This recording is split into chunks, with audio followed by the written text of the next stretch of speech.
Գյումրու հոգեկան առողջության կենտրոնը շարունակում է գործել նախկին ավտոդպրոցի հին շենքում, որը թեև տարիներ առաջ ամրացվել է և հարմարեցվել բժշկական կարիքներին, սակայն դժվար է ասել, որ այն լիարժեք ծառայում է որպես հոգեկան առողջության կառույցին հարիր տարածք։ Անկեղծ ասած, այն տարիներին բոլորս հիշում ենք շատ սուղ հնարավորություններ կային, բայց միևնույն է, ես չեմ ընդունում այս շենքը հոգեկան առողջության կենտրոն որպես ծավալել եմ, հատկապես, որ ժամանակին ես աշխատում էի առողջապահության վարչությունում, վարչությունը առանձնապես համամիտ չէր, բայց տրվեց մեզ։ Տարիների ընթացքում շենքը միավորել է 3 խոշոր կառույցների ծառայություններ՝ հոգեբուժարան, թմրաբանական և նևրոլոգիական դիսպանսերներ, ինչի հետևանքով ստեղծվել է ծանրաբեռնված միջավայր։ Գերշ բեռնված են սենյակները և ավելի շատ տղամարդկանց թիվն է, 7 պալատ ունենք տղամարդկանց բաժանմունքում, 4-ը կանանց բաժանմունքում և մենք ստիպված ենք եղել թմրաբանական բաժանմունքում, որը միշտ թեժ ծանրաբեռնված է աշխատում, երբեմն օգտագործում ենք նաև հիվանդասենյակ, որը որ այնտեղ է գտնվում, որի իրավունքը մենք ունենք։ Նշենք, որ շենքի ոչ նպատակային կառուցվածքը խոչընդոտում է նաև այլընտրանքային բուժման մեթոդների կիրառմանը։ Այդուհանդերձ կենտրոնում փորձում են ստեղծել նոր պայմաններ օգտագործելով հարակից կիսակառույցը, որտեղ նախատեսվում է կազմակերպել աշխատանքային, արվեստային և խմբային թերապիաներ։ Մեր հարակից կիսակառույցը կահավորում ենք, ընթացքի մեջ է, որպեսզի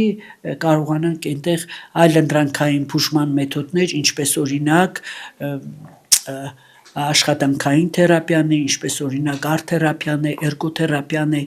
և այլն, այս ամենը կարողանանք ծավալել։ Այս տարվա ապրիլ ամսից կենտրոնը աշխատում է Հայաստանի Հանրապետության առողջապահության նախարարության ենթակայության ներքո։ Բաղդասարյանի խոսքով նախարարության ներկայացուցիչները վերջերս այցելել են կենտրոն և տեղում ծանոթացել պայմաններին։ Մեկ անգամ այցելել է մեր արդեն նախարարությունը պատկան դառնալուց հետո նախարարը, բայց դեռևս ներկա պահին հոգեկան առողջության նոր շենքի մասին համենայն դեպս իրավական ակտ, որը որ մեզ համար ստեղծված է, որպեսզի շենք կառուցվի, դեռևս չկա։ Կենտրոնի հոգեբան Ծաղիկ Թովմասյանն էլ նշում է, որ վերջին տարիներին անձնակազմը մեծ ջանքեր է գործադրել, որպեսզի գոնե որոշակիորեն հարմարավետ միջավայր ստեղծվի բուժառուների համար։ Խաղասենյակներ ենք արդեն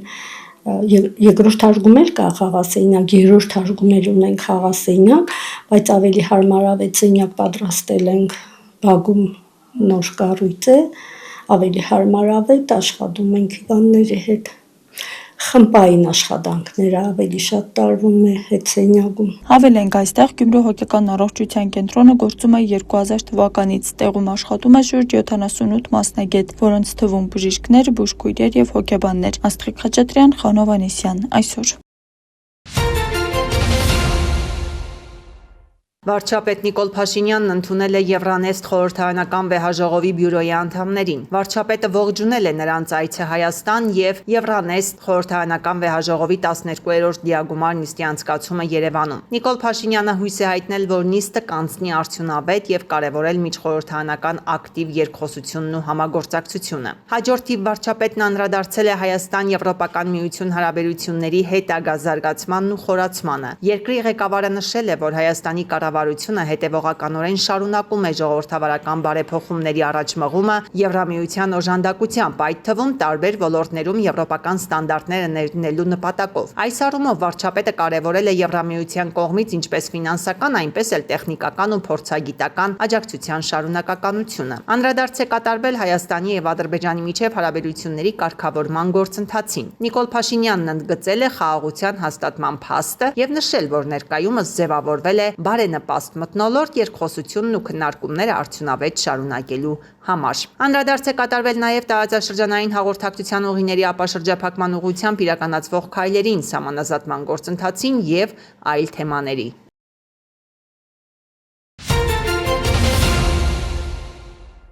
Հայաստանի Հանրապետության տարածքային կառավարման եւ ենթակառուցվածքների նախարար Դավիթ Խուդատյանն ազգային ժողովում ներկայացրել է նախարարության համակարգման երկու ոլորտների՝ տրանսպորտին եւ էներգետիկային ուղղված հատկացումները 2026 թվականի բյուջեով։ 2026 թվականի բյուջեի նախագծով նախատեսված է ֆինանսավորել 19 ծրագրում ընդգրկված ընդհանուր 105 միջոցառումներ, որոնց իրականացման նպատակով նախարարությանը հատկացվել է 395 միլիարդ դրամ, որից 235 միլիարդ դրամը կամ 59.4% կապիտալ բնույթի ծախսերն են, իսկ 160 միլիարդ դրամը ընթացիկ բնույթի ծախսերը։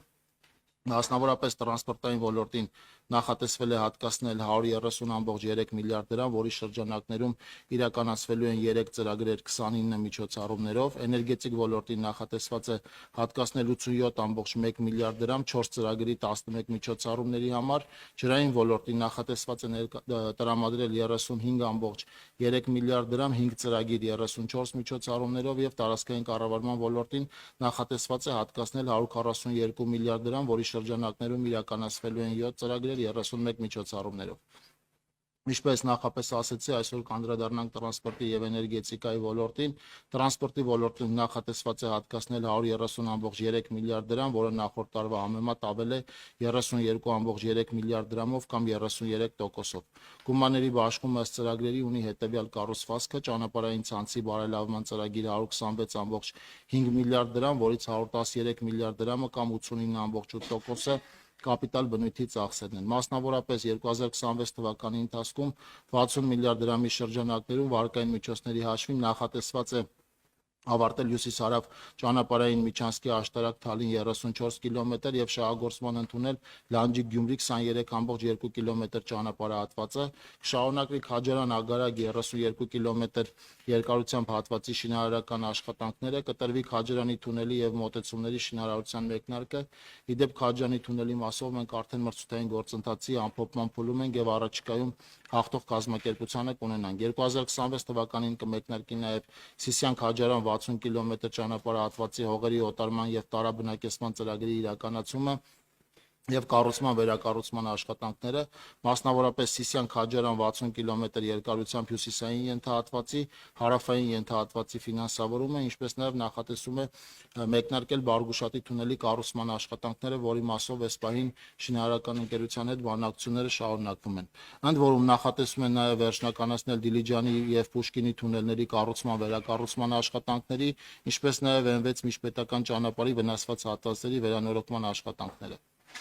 Հաշվետու տարում 66.5 միլիարդ դրամի շրջանակներում ներքին աղբյուրների շարունակվելու են պետական նշանակության ավտոճանապարհների հիմնանորոգման 350 կիլոմետր, միջին նորոգման շուրջ 130 կիլոմետր, ինչպես նաև միջպետական, հանրապետական եւ մարզային նշանակության ավտոճանապարհների պահպանման եւ անվտանգ երթևեկության ծրագիրը 9.6 միլիարդ դրամ, որով նախատեսվում է շուրջ 4000 կիլոմետր երկարությամբ ճանապարհների ամառային եւ 5190 կիլոմետր երկարությամբ ճանապարհների ձմեռային պահպանում, մետաղական արգելափակոսների, գծանշումների իրականացում, 3 թունելների եւ 5 կամուրջների պահպանում եւ շահագործում։ Գյումրու համայնքապետ Վարդան Ղուկասյանին, որը կալանքի տակ է գտնվում եւ որի լիազորությունները կասեցված են, նոր մեղադրանք է ներկայացվել նոր քրեական վարույթի շրջանակում։ Քննչական կոմիտեում նախաձեռնված վարույթը վերաբերում է Ղուկասյանի հրապարակային կոչին, ուղղված Հայաստանի ինքնիշխանությունից հրաժարվելուն։ Վարույթի հիմքում համայնքի ղեկավարի հարցազրույցներն են, որոնք նա տվել է սեպտեմբերի 16-ին եւ 23-ին։ 2025 թվականի սեպտեմբերի 16-ին Գյումրի համայնքի ղեկավար Վարդան Ղուկասյանը պատասխանելով լրագրողների հարցերին հրապարակայնորեն կոչ է արել հրաժարվել հայ ինքնիշխանությունից եւ կողմնորոշվել կամ Թուրքի կողմն ենք անցնելու կամ Ռուսի կողմն ենք անցնելու, որից հետո վերջինս նաեւ հորդորել է այդ կապակցությամբ վերջնական կողմնորոշվենք։ Այսօր հարցը դրել են կամ պետք է այստեղ լինի ռուսը կամ պետք է լինի թուրքը։ Ով հիմա դա դուք էլ բոլորը ուրեմն բան աղեք, ոնց ապրիդիլիտ եղեք, էլի այդպես ասեմ ձեզ։ Հիմա կամ Թուրքի կողմն է կողմնորոշվեք, կամ Թուրքի կողմն է, կամ Ռուսի հետ պետք է գնաք։ Մեկ շաբաթ անց 2025 թվականի սեպտեմբերի 23-ին Վարդան Ղուկասյանը կրկին պատասխանելով լրագրողների հարցերին չի երգել հրապարակայնորեն կոչ կատարելու հանգամանքը, ավելին լրագրողի կողմից իրեն ուղիղ հարցին ի պատասխան նշել է, որ այո, դա իր ցանկությունն է եւ Հայաստանն իրենից ինչ է ներկայացնում, որ միություն չկազմի։ Այո, ես իմ ցանկությունն է դա, որ միություն կազմենք։ Ոնց որ ամբողջ Եվրոպան է միություն կազմում, ամբողջ Չինաստանն ու Ռուսաստանն են միություն կազմում, բա Հայաստան իրանից ինչ է ներկայացնում, որ միություն չկազմի։ Բայց անկախ Հայաստան պետականությունը պաշտպանելով։ Եթե դրա համար որևիցե մեկը ինձ բան կասի, ուրեմն ես իրան կասեմ թուրքա հբադակ շան տղա։ Հսկող դատախազը բավարարել է քննիչի միջնորդությունը։ Ղուկասյանի նկատմամբ հանրային քրեական հետապնդում հարուցել քրեական օրենսգրքի 422-րդ հոդվածի երկրորդ մասով։ Այն է իշխանությունը զավթելուն, տարածքային ամբողջականությունը խախտելուն կամ սահմանադրական կարգը բռնի տապալելուն ուղղված հրապարակային կոչերը զանգվածային լրատվության միջոցների օգտագործմամբ։ Արարքի համար նախատեսված առավելագույն պատժաչափը 5 տարի ազատազրկումն է։ Գյումրու համայնքապետի պաշտպանական թիմը համարում է, որ նրա նկատմամբ նոր քրեական հետապնդումը որևէ աղերս չունի մեջբերված հոդվածի հետ եւ քաղաքական հետապնդում է։ Տարածված հայտարարության մեջ մասնավորապես նշվում է. Գյումրիի քաղաքապետ Վարդան Ղուկասյանը օգտվելով իր հիմնարար իրավունքից ընդամենը կարծիք է արտահայտել համեմատություն անելով աշխարհի այլ պետությունների կողմից միմյանց հետ փոխադարձ ընդունելի միություն կազմելու վերաբերյալ։ Վարդան Ղուկասյանը իր խոսքում մի քանի անգամ ընդգծել է, որ դա անհրաժեշտ է անել Հայաստանի Հանրապետության անկախ պետականությունը պաշտպանելով եւ այն պաշտպանելու համար։ Նրա խոսքը հասանելի է համացանցում, այդ նույն տրամաբանությամբ ստացվում է, որ վերջին ժամանակներում Հայաստանի Հանրապետության Եվրոպական միությանը անդամակցելու վերաբերյալ բոլոր հայտարարությունները նույնպես պետք է վկայեն հանցագործության մասին։ Ավելին, Հայաստանը արդեն իսկ անդամ է մի շարք միությունների, որոնց թվում են ՀԱՊԿ, ԵՄ, ԵԱՀԿ, ԵԽ եւ այլ կազմակերպություններ։ Քննչական կոմիտեն ինչպես է տարբերակել ու ինչպես է հիմնավորում, որ Ղուկասյանի հայտարարությունը հենց կոչ է, ոչ թե կարծիք։ Գագիկ Առաքելյանը նշում է, որպես բուն ասելիք դիտարկում են առաջին հարցազրույցում արված հայտարարությունը Ռուսաստանին միանալու մասին, իսկ արդեն երկրորդում ասվածը առաջինի հնարավոր ազդեցությունն ու հետևանքները մեղմելու փորձ։ Երբ դու կոչ արեցիր էական չի մի շաբաթ հետո ինչ կասես, արդեն իսկ մի անգամ կոչ արել ես, մի շաբաթ առաջ կոչ արել ես ու դրանով իսկ հանցագործությունը ավարտված է համարվում։ Վարդան Ղուկասյանը երկամսյա կալանքի տակ է հոկտեմբերի 21-ից հակակոռուպցիոն կոմիտեում քննվող կաշառքի գործով։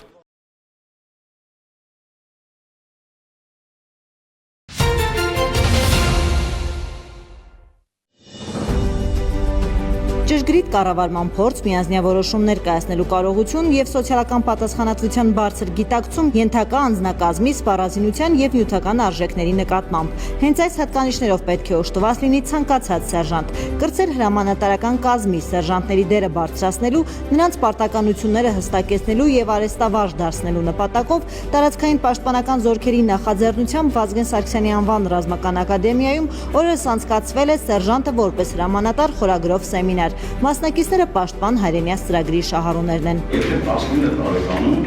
դուք ստանձնել եք սերժանտի պարտականություն, 20 տարի հետո դուք լինելու եք երիտասարդ, բայց կառավարչական մեծ փորձ ունեցող մարդիկ ու ցանկացած ղեկավար պաշտոն կարող եք զբաղեցնել։ Բոլորը հնարավորություն ունեք նաև ձեր զինվորական ծառայության ընթացքում ունենալ բարձրագույն կրթություն ստանալու հնարավորություն։ Դա էլ կնպաստի ձեր պահեստազոր արձակվելուց հետո որոշակի գործունեություն զբաղել։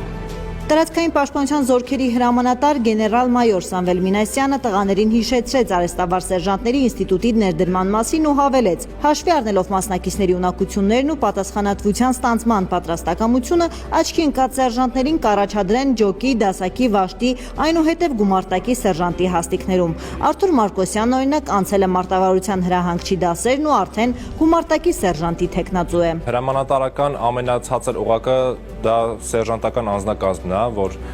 հրամանը վերևից մինչև հասնում է ներքև, խնդիր կատարողը սերժանտն է իր անձնակազմի հետ, ջոկի սերժանտը իր ջոկի հետ։ Դրա համար շատ կարևոր է, որ ջոկի սերժանտը լինի պատրաստված, որովհետև ամեն դեպքում ամենավերջի գործողություն խնդիր կատարողը ինքն է։ Ջոկի սերժանտն էլ մարդն է, ով անմիջական կապ ունի համ իր ջոկի զինվորների հետ, համ սպայական կազմի հետ, որ կարող է այդ երկու օղակը միացնել իրար։ Հիմնականը հոգեբանական, ղեկավարման եւ կառավարման առաջնորդի մասին դասեր է, որը ջոկի սերժանտի համար կարևոր է շատ։ Պետք է կարողանաս մտնել իրանց իրադրության մեջ, իրենց տնես ճիշտ ուղղության վրա։ Ըստ բանակի կերպափոխման հայեցակարգի արհեստավար սերժանտական համակարգի ներդրման հիմքում դրվել է 4 առաջնահերթություն՝ մարտավարության եւ զինված ուժերի պատրաստության մակարդակի բարձրացում, բոլոր օղակներում ինստիտուցիոնալ երկարակեցության եւ խորագիտակցության ամրապնդում եւ իհարկե կարգապահության ապահովում։ Այս առաջնահերթությունները կարևորելով էլ ընտրվել են սեմինարի դասընթացների թեմաները։ Թեմաները ընտրվել են առաջնորդություն, որպեսզի կարողանան առաջնորդել իրենց ենթականին, բարեհոգեբանական առարկան է, որ հոգեբանորեն կարողանան գոնե ինչ-որ աջակցություն տալ, ռազմարվեստի պատմություն, որպեսզի հասկանան մեր բանակի պատմությունը, մեր հայաստանյան պատմությունը։ Ավագ Կոստանյանը բանակի արհեստավարժ առաջին սերժանտն է։ Նա պաշտպան հայրենիաց ծրագրի շահառուներին պատմեց իր անցած ճանապարհն ու խոսեց օրինակելի սերժանտ լինելու կարևորության մասին։ Չէ՞ որ սպայական կազմի կողքին կայացած սերժանտական օղակի շնորհիվ բոլոր գործընթացները ստանում են կրկնակի արդյունավետություն, խնդիրների կատարումից մինչև ռեսուրսների կառավարում։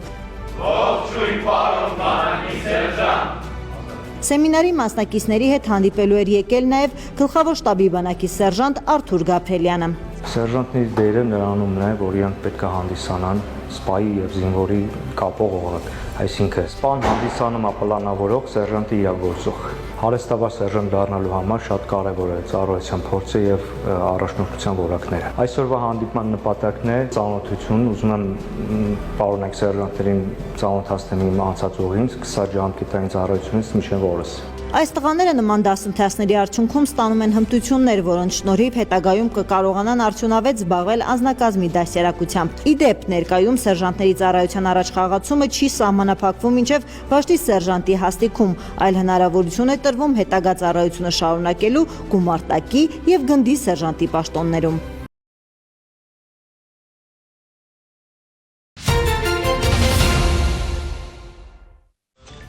Թուրքիայի արևմուտքում գտնվող Բալաքեսիրի նահանգում տեղի ունեցած 6.1 մագնիտուդով երկրաշարժի հետևանքով 4 շենք է փլուզվել։ Ըստ Թուրքիայի առողջապահության նախարարի երկրաշարժից տուժել է 19 մարդ։ Թուրքիայի նախագահ Ռեջեփ Էրդողանը հայտարարել է, որ տեղի ունեցած ուժեղ երկրաշարժից հետո կառավարական մարմինները վերահսկողության տակ են վերցրել իրավիճակը։ Նահանգի Սինդիրգի շրջանում ուսումնական գործընթացը 1 օրով դադարեցվել է։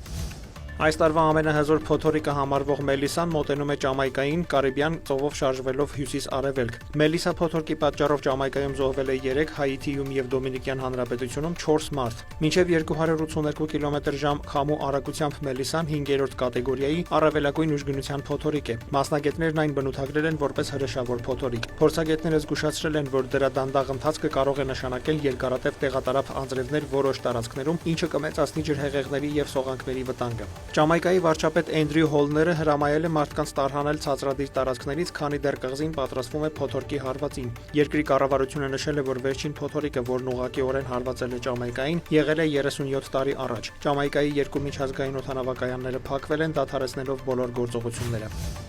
Միացյալ Նահանգների նախագահ Դոնալդ Թրամփը Տոկիոյում հանդիպել է Ճապոնիայի նորընտիր վարչապետ Սանաե Տակաիչիի հետ։ Ղեկավարները ստորագրել են հազվագյուտ հողային մետաղների, ինչպես նաև երկու երկրների միջև դաշնակցության նոր ոսկեդարի մասին համաձայնագրեր։ Փաստաթղթերով նախատեսվում է Ամերիկայի Միացյալ Նահանգների եւ Ճապոնիայի միջև հազվագյուտ հողային մետաղների մատակարարման եւ արտադրության խթանում։ Երկու երկրները պայմանավորվել են համագործակցել, գործի դնելով այնպիսի քաղաքականություն, առևտրային միջոցներ եւ համակարգված ներդրումներ, որոնք զարկ կտան հանքանյութերի արտադրությանը։ Մալայզիայում Հարավարևելյան Ասիայի պետությունների ասոցիացիայի գագաթնաժողովի շրջանակում Թրամփը հազվագյուտ հողային մետաղների շուրջ համաձայնագրեր է ստորագրել նաև Մալայզիայի, Թայլանդի եւ Ավստրալիայի հետ։ Երկու ղեկավարները նաև ստորագրել են նոր ոսկեդարի շուրջ համաձայնագիրը, որը վերաբերում է այս տարի ավելի վաղ երկու դաշնակիցների ստորագրած համաձայնագրերին կապված ռազմավարական ներդրումների եւ փոխադարձ ազգային շահերի հետ։ Նոր ստորագրված փաստաթղթում ասվում է, որ Թրամփը եւ Տակաիչին գոհունակությամբ նշել են երկու երկրների արագ եւ շարունակվող ջանքերը եւ հաստատել իրենց ամուր հանձնառությունը իրագործելու այս հրաշալի համաձայնությունը։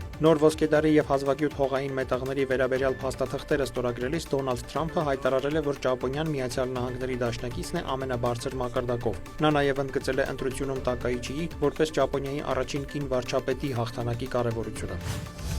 Աշխարհի ամենատարեց գործող առաջնորդ Կամերունի նախագահ Փոլ Բիյան հոկտեմբերի 27-ին 8-րդ անգամ վերընտրվել է երկրի ղեկավարի պաշտոնում համաձայն հրապարակված ընտրական արդյունքների։ 92-ամյա Բիյան ստացել է ձայների 53.66%, հաղթելով իր նախկին դաշնակից Իսա Չիրոմա Բակարին, որը հավաքել է 35.19%։ Այդ մասին հայտնել է Սահմանադրական խորհուրդը։ Նոր 7-ամյա ժամկետը լրանալուց հետո Բիյան կլինի գրեթե 100 տարեկան։ Ընտրության արդյունքների հրապարակմանը զուգահեռ երկրի տարբեր քաղաքներում ընդդիմադիր ցուցարարները մի քանի անգամ բախվել են ոստիկանության եւ անվտանգության ուժերի հետ։ Կառավարությունը դեռ չի մեկնաբանել արդյունքները, սակայն հերքել է կեղծիքների վերաբերյալ ընդդիմության մեղադրանքները։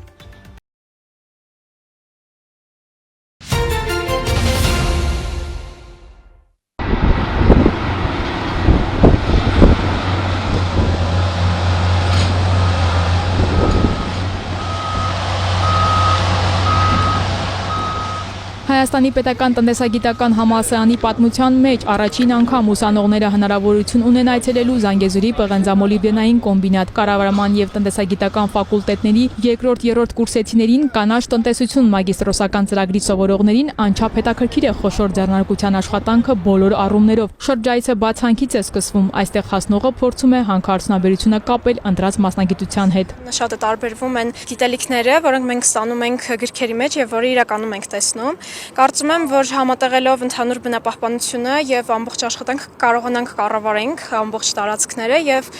հասնենք լավագույն արդյունքների, այսինքն օգտագործենք մեր բնությունը ու նաեւ պահպանենք այն։ Զանգեզուրի պղնձամոլիբդենային կոմբինատ այցելած յուրաքանչյուր ուսանող ողջունում է ձեռնարկության այս քայլը, ընդառաջ գնալ բուհին, դռները բացել սովորողների առջև ու տալ մասնագիտական գիտելիք։ Ոչ բոլոր գործատուներն են այսպես աշխատում, ասում են փորձը պետք է վարակիչ լինի։ Կարծում եմ, որ ինչքան շատ լինեն այսպիսի այցեր, այդքան ավելի շատ մարդիկ ցանկություն կունենան զբաղվել այս ոլորտում, գտնվել տարբեր գործունեություն ծավալել կոնկրետ այս ոլորտում։ Մայրաքաղաքի ժամանած խմբի մեջ էին նաև կապանցի ու քաջարանցի ուսանողներ, ծննդավայրի ներուժի, Հայաստանի խոշորագույն ձեռնարկության սոցիալական ծրագրերից քաջատեղյակ են, ոլորտն էլ համարում են հեռանկարային։ Հատկապես Կապան ու Քաջարան համայնքի համար շատ մեծ նշանակություն ունի ԶՊՄԿ-ն ու կարծում եմ հիմա շատ կարևոր է, որ եւ ընկերությունը եւ համայնքները միասնական ջանքերով փորձեն նպաստեն համայնքների կայուն զարգացմանը, շատ մեծ նշանակություն ունի ԶՊՄԿ-ն ու մեծ մասամբ մարզի տնտեսական զարգացումը այս ընկերությունն է ապահովում։ Տարիներ հետո ցավոք սրտի գործ ունենք սպառվող ռեսուրսների հետ, ուստի քանի որ հիմա ունենք շատ մեծ հնարավորություն, հիմա պետք է օգտագործենք այդ հնարավորությունը ու միասնաբար ջանքեր ներդնենք նոր ուղղություններով զարգացման, ինչը արդեն վերջին տարիներին տեսնենք, որ ԶՊՄԿ-ն պրակտիկայում կատարում է։ Հանքարդյունաբերությունը Հայաստանի համախառն ներքին արդյունքի մոտ 3 եւ արտահանման շուրջ 22%-ն է ապահովում։ Կարող ենք ասել, որ սա մեր երկիր արտարժույթ բերող հիմնական ոլորտներից է, ինչը չէր կարող վրիպել բուհի ուշադրությունից, ասում է տնտեսագետ Սուրեն Պարսյանը։ Ամիսներ առաջ Հայաստանի պետական տնտեսագիտական համալսարանը եւ հանքագործների միությունը համատեղ ուսումնասիրություն էին կատարել հանքարդյունաբերության ազդեցությունը տնտեսության վրա,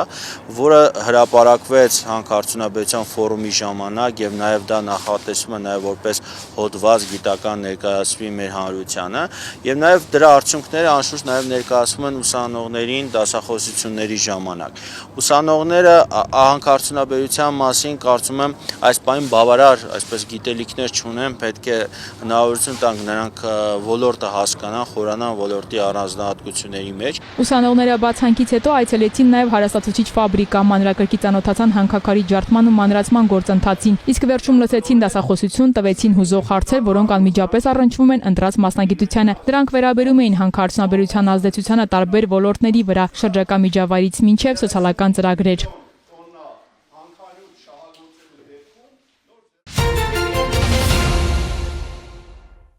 Վարդենիս քաղաքի Վիկտոր Համբարձումյան փողոցը բարեկարգվում է սուբվենցիոն ծրագրով։ Այն քաղաքի ամենաերթևեկելի ու խիտ բնակեցված փողոցներից մեկն է եւ տասնամյակներ շարունակ չի հիմնանորոգվել։ Փողոցը ամբողջ երկարությամբ ասֆալտապատվում է։ Փողոցի երկարությունը մոտավորապես 1800 մետր, ճանապարհը շուրջ 20 տարի բացարձակապես չէր վերանորոգել, ուղղակի մասնակի փոսալցման աշխատանքներ են իրականացվել։ Փողոցը գտնվում էր անմխիթար վիճակում։ Հիմա մենք շուտով երևի մի 10-15 օր հետո ամբողջովին կավարտենք Վիկտոր Համբարձումյան փողոցի ասֆալտապատման աշխատանքները, կունենանք շատ լավ կահավորված, գծանշված, ասֆալտապատված, ջրահեռացումը ապահովված փողոց։ Փողոցի շինարարության պայմանագրային արժեքը շուրջ 303 միլիոն դրամ է, որը հավասար մասնաբաժնով հատկացրել են կառավարությունն ու համայնքը։ Ծրագիրը ներառում է նաև մայթերի եւ ջրահեռացման համակարգի կառուցում։ Այս պահին հարթեցնող աշխատանքներն են կատարում, արդեն կիլոմետրի կես կատարել ենք, 500 մետր բանամանավոր որ հարթեցնող ավարտենք, որից հետո անցնենք վերին շերտին։ Վանքերը շարված ավարտված է, բորձուրները լրիվ ավարտված են, մայթերը լրիվ պատրաստ է, հետո մայթերն են ասֆալտապատում։ 2025 թվականի սուբվենցիոն ծրագրերով Վարդենիսում ասֆալտապատվել է եւս 3 փողոց, ընդհանուր 975 գծամետր երկարությամբ։ Կառավարություն համայնք գործակցությամբ եւ ֆինանսական միջոցների հավասար ներդրումով իրականացված ծրագիրն արժեցել է 137 միլիոն 400 հազար դրամ։ Այսպիսով Վարդենիս քաղաքում գրեթե ամբողջությամբ ավարտվում է գլխավոր փողոցների ասֆալտապատումը, իսկ հաջորդ տարվա ծրագրերով ձեռնամուխ կլինեն երկրորդային փողոցների հիմնանորոգմանն ու բարեկարգմանը։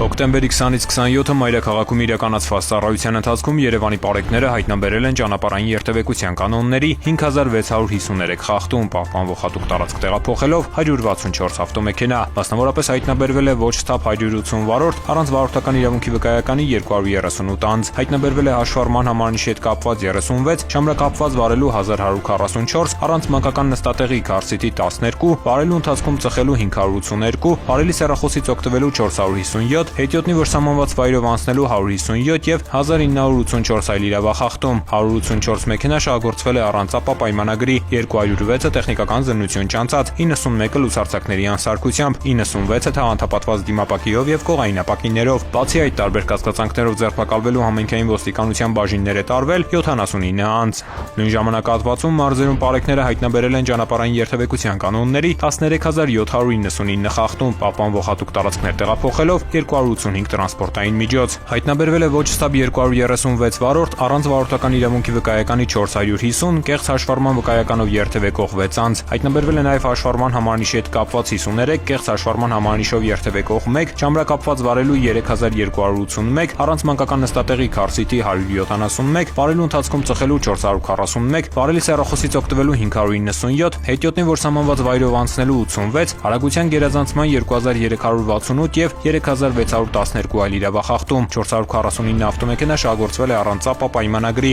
862-ը տեխնիկական զննություն չանցած, 889-ը լուսարձակների անսարքությամբ, այդ թվում 25 բեռնատար, 181-ը թաղանթապատված դիմապակիով եւ կողայնապակիներով։ Բացի այդ, տարբեր կասկածանքներով ձերբակալվելու համայնքային ոստիկանության տարածքային բաժիններ է տարվել 48 անձ։